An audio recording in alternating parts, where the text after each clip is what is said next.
যুবদল নেতা সেজেছেন ওসি, করছেন সালিশ, হাতে ওয়াকিটকি নিয়ে নিজেকে পুলিশ কর্মকর্তা হিসেবে জাহির করছেন। এমন অভিযোগের একটি পোস্ট ও ভিডিও এখন সামাজিক যোগাযোগ মাধ্যম ফেসবুকে ভাইরাল, জানিয়ে চলছে নানা আলোচনা সমালোচনা।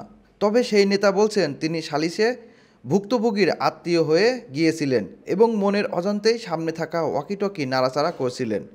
নিজেকে ওসি পরিচয়ও দেননি। আবার যে ভিডিও ভাইরাল হয়েছে সেটি প্রায় 1 বছর আগের।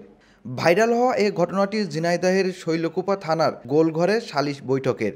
আর অভিযুক্ত যুবক হলেন শৈলকুপা পৌর যুবদলের নেতা হাসান মাহমুদ পলাশ। ভিডিওতে দেখা যায় থানায় চলছে সালিশ বৈঠক।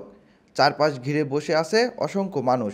সামনে বসে থাকা চেয়ারে বসে আছেন থানার এক এসআই, আর তার সামনে বসে আছেন যুবদল নেতা হাসান মাহমুদ পলাশ সহ কয়েকজন। সালিশ বৈঠক চলার এক পর্যায়ে তিনি সামনে থাকা একটি ওয়াকিটকি হাতে নিয়ে নেড়েচেড়ে দেখছেন আর পাশে থাকা ব্যক্তিদের সঙ্গে কথা বলছেন।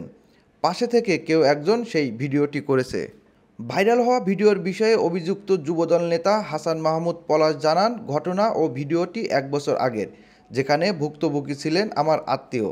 দীর্ঘ সময় নিয়ে চলা সালিশে কোনো এক ফাঁকে ভুল করে সামনের টেবিলে থাকা ওয়াকিটকি নেড়েচেড়ে দেখছি।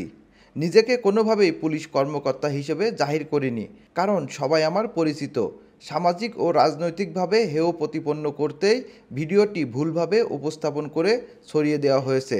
এর সঙ্গে জড়িতদের আইনের আওতায় আনতে প্রশাসনের দৃষ্টি আকর্ষণ করছি। এ ঘটনার বিষয়ে শৈলকুপা থানার ভারপ্রাপ্ত কর্মকর্তা মাসুদ খান বলেন, ঘটনাটি 1 বছর আগের। ছড়িয়ে পড়া ভিডিও ও পোস্টের বিষয়ে থানায় কোনো অভিযোগ আসেনি। তাছাড়া ভিডিওটি ভুলভাবে উপস্থাপন করে ছড়িয়ে দেওয়ায় স্থানীয় নেতাকর্মীরা প্রতিবাদ এবং এর সঙ্গে যারা জড়িত তাদের গ্রেপ্তার ও শাস্তির দাবি জানিয়েছেন।